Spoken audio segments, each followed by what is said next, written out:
Thanos, um nome que ecoa como um trovão por todo o cosmos. Mas sua história não começa com glória, e sim com tragédia. Ele nasceu sob a sombra de Titã, a maior lua de Saturno, um mundo de beleza e conhecimento. Mas Thanos não era como os outros. Sua pele era roxa, grotescamente deformada. Seus olhos brilhavam com uma intensidade perturbadora. Desde o momento em que abriu os olhos, Thanos carregou o peso de ser diferente. Ele era um pária desde o berço, destinado a trilhar um caminho solitário. O universo ainda não sabia, mas a semente da escuridão havia sido plantada.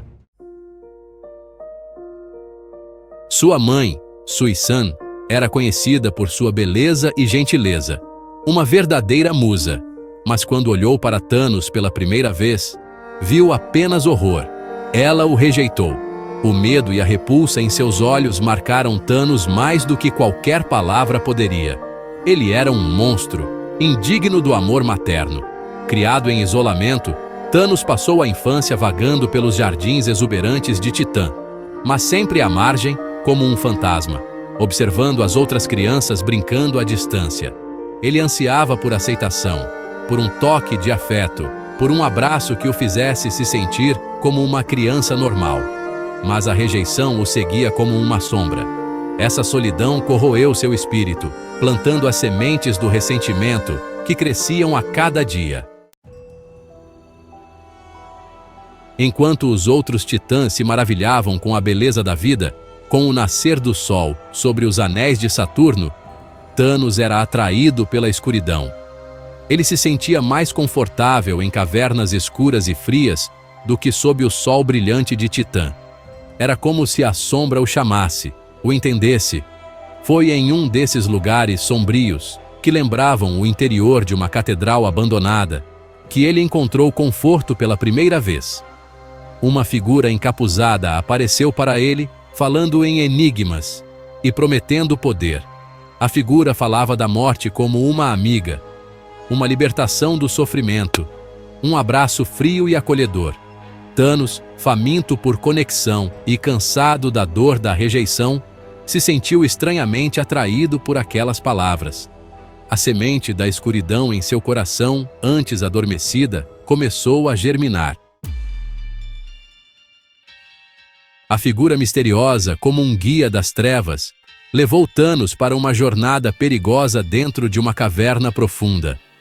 Lá, ele enfrentou seus medos mais profundos, como se estivesse descendo aos próprios infernos.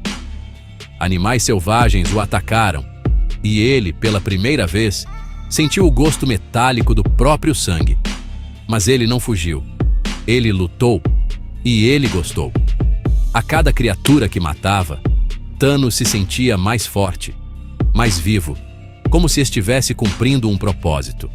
A morte se tornava familiar, até mesmo reconfortante, como um abraço gelado em sua solidão. A figura encapuzada observava tudo, seus olhos brilhando com aprovação, como quem admira uma obra de arte macabra. A transformação de Thanos estava apenas começando.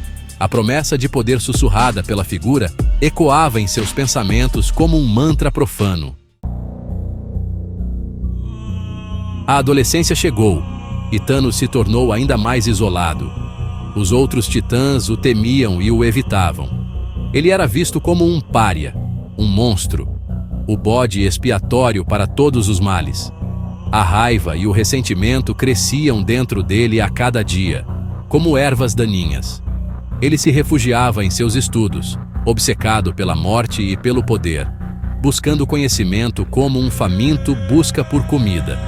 Ele construiu um laboratório secreto, onde realizava experimentos cruéis com animais, buscando desvendar os segredos da vida e da morte. A figura encapuzada continuava a visitá-lo, incentivando sua busca por conhecimento, sussurrando promessas de poder inimaginável, como quem oferece doces a uma criança. Thanos estava se tornando o monstro que todos temiam. A linha entre a curiosidade científica e a crueldade se esvaiu completamente.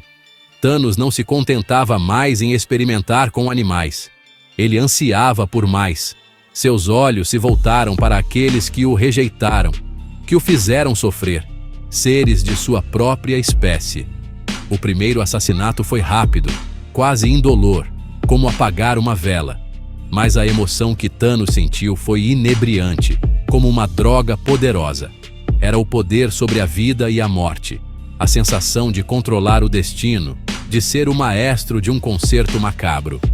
Ele se tornou um predador entre sua própria espécie. A figura encapuzada o aplaudia, alimentando sua crescente sede de poder, como quem sacia a sede de um animal com sangue. A cada vida que Thanos tomava, a culpa e o remorso tentavam se agarrar à sua consciência, como fantasmas famintos, mas ele os esmagava implacavelmente, lembrando a si mesmo da dor da rejeição, da promessa de poder, da voz da figura encapuzada, até que um dia, ele se viu diante da porta de sua mãe, Sui-san, a fonte de sua dor e vergonha. Ela ainda não sabia o que ele havia se tornado, o monstro que ela criou. Thanos olhou para ela, seu coração uma batalha entre o ódio e uma última fagulha de esperança por um pouco de amor, um resquício da criança que ele nunca pôde ser.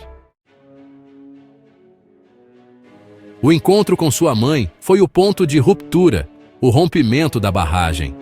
A última centelha de humanidade em Thanos se apagou. Ele a matou, e com ela morreu qualquer resquício de compaixão ou remorso, como um lobo que devora a própria alma. Ele se entregou completamente à escuridão, abraçando o título que o universo um dia lhe daria. Thanos, o Titã Louco. A figura encapuzada estava ao seu lado, não mais como um guia, mas como uma igual, um cúmplice. Thanos havia provado seu valor, sua devoção. Ele era o instrumento da morte, o arauto da destruição. Ele reuniu um exército de seguidores, seres desiludidos e sedentos de poder, e iniciou sua campanha de conquista, como um Alexandre, o Grande das Trevas. Thanos deixou Titã em ruínas, um monumento à sua própria escuridão, um espelho de sua alma torturada. Ele comandou uma nave espacial colossal, a Sanctuary, transformando-a em sua fortaleza móvel, um castelo flutuante da morte. Ele navegou pelas estrelas, deixando um rastro de destruição por onde passava, como um furacão cósmico. Planetas inteiros foram subjugados, suas populações dizimadas. Ele se tornou uma lenda, um nome sussurrado com medo em 1000 mundos. Thanos, o Titã Louco, o conquistador de mundos, o arauto da morte. Ele buscava algo mais do que poder. Ele buscava impressionar a figura encapuzada, provar seu amor, sua devoção como um cavaleiro medieval em uma demanda impossível. Thanos retornou a Titã, o mundo que ele havia destruído, a cicatriz que carregava em sua alma. Era um local desolado, assombrado pelas lembranças de seu passado, um cemitério de sua própria criação.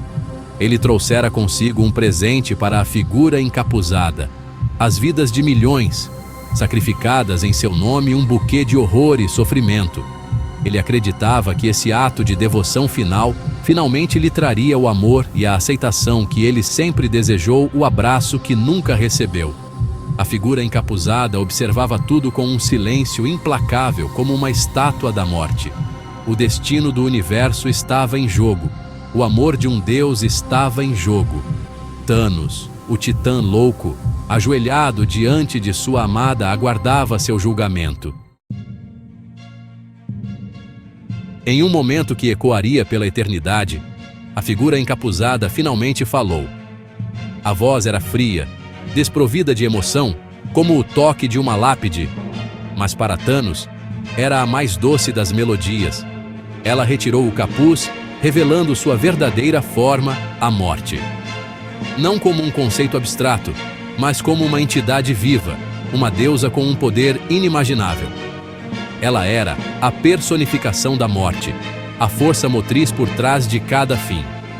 E Thanos, Em sua busca distorcida por amor e poder, havia se tornado seu servo mais devotado. Ele havia conquistado galáxias, massacrado trilhões, tudo para impressioná-la, para ganhar um sorriso de um espectro. A tragédia de Thanos não estava apenas em sua origem, mas em seu destino. Ele estava condenado a amar a própria morte, para sempre buscando sua aprovação, para sempre ansiando por um afeto que ela nunca poderia realmente dar.